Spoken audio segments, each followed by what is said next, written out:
in mechanical engineering, post-graduation in industrial engineering and business management, and diploma in advanced industrial management. He is a fellow of the World Academy of Productivity Sciences and a fellow of the Indian National Academy of Engineering. Mr. Shahi is on the boards of governors of Indian Institute of Management, IIM Lucknow, Management Development Institute, MDI Gurgoan, and Xavier Institute of Management, Bhubaneswar.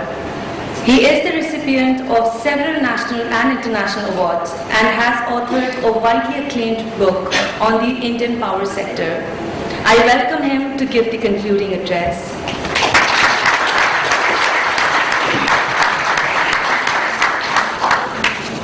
Mr. Gopalakrishnan, Mr. Naidu, Mr. Mahendru, Mohan, distinguished guests, invitees, and most important, the participants to this program and the outgoing program. My congratulations to those who have been recognized as outstanding performers, have been awarded or are being awarded. I missed a couple of lectures in the beginning, but I got the gist of Mr. Balakrishnan's final few sentences, and then had the privilege of listening to Professor Agarwal, Mr. Balakrishnan. Mahendra tells me that he discussed about electricity reform, mentioned about me in my absence here.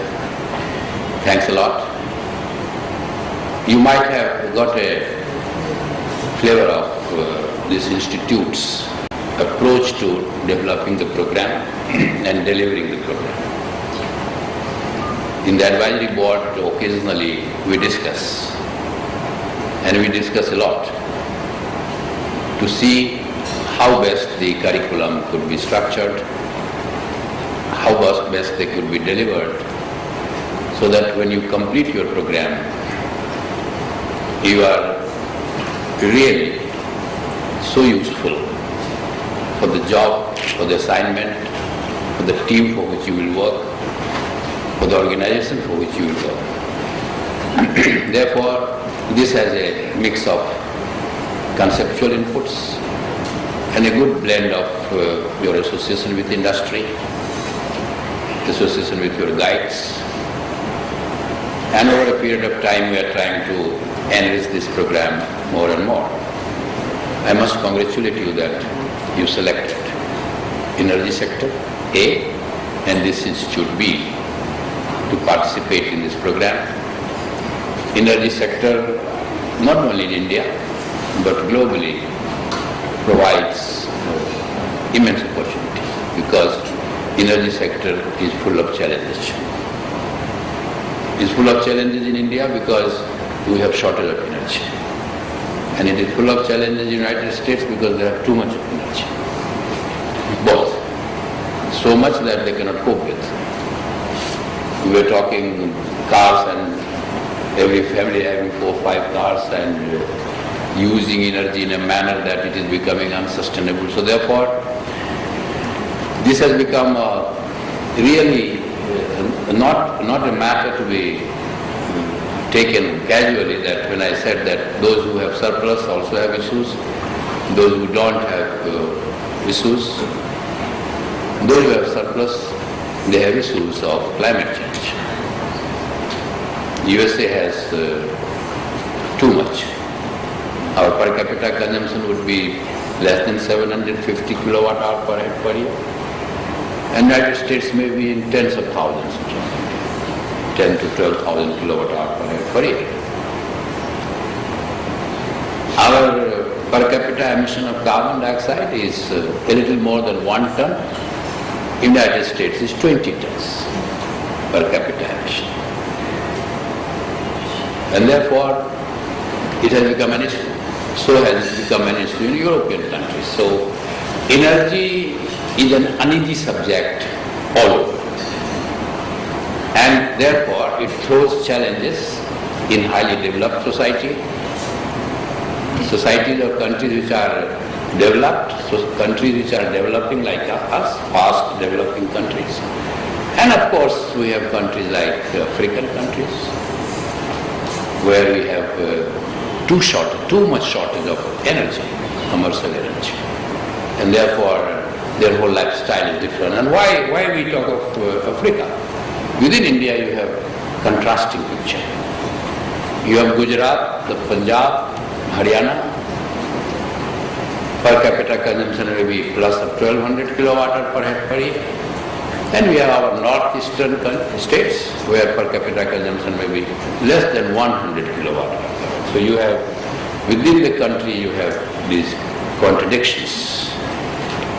And energy and electricity particularly, within energy, is an index of development of that place. I mean, I'm not talking of intellectual development, of spiritual development, but definitely if you link the development in terms of modern facilities, modern gadgets, the way we live, the way we aspire to live, the way we compare ourselves with others, then electricity of course is perhaps the most important index. If a state has larger per capita consumption of energy and electricity, obviously it has a state where you have infrastructure, you have better facilities, modern facilities, etc., better industry. And those which don't, like the state to which I belong, Bihar, is one of the lower category, maybe less than 200 kilowatt per year. And therefore you have a different type of development. So obviously this is a subject which throws a challenge in all societies today, all. And therefore your choice of this subject to study, to get deep into what it is all about, how it should be managed, how it should be planned, should there be technological development like Professor Agrawal was rightly saying. One of the differentiators of the organization could be how that organization is aligned to or interested in or is committed to encouraging new technology. And therefore all areas of energy that you could think of would become the subject matter of your study. Not necessarily everything will be taught in the class, should not be. If we succeed in creating in you, in arousing you to have more and more thirst for knowledge, which you can refer to books, to internets. In our time, those facilities were not available. In your time, those facilities are available. Where you can access any book, any literature, any subject, anywhere through internet, which was not just possible when we were students like you. So therefore, this institute provides that opportunity. Coming to energy sector in India, a little bit of detail. We have a long way to go.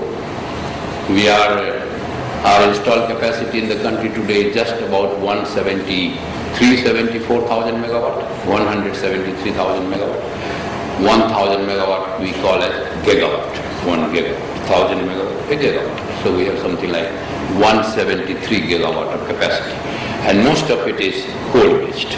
We heard a very nice presentation from Mr. Gopalakrishnan, water.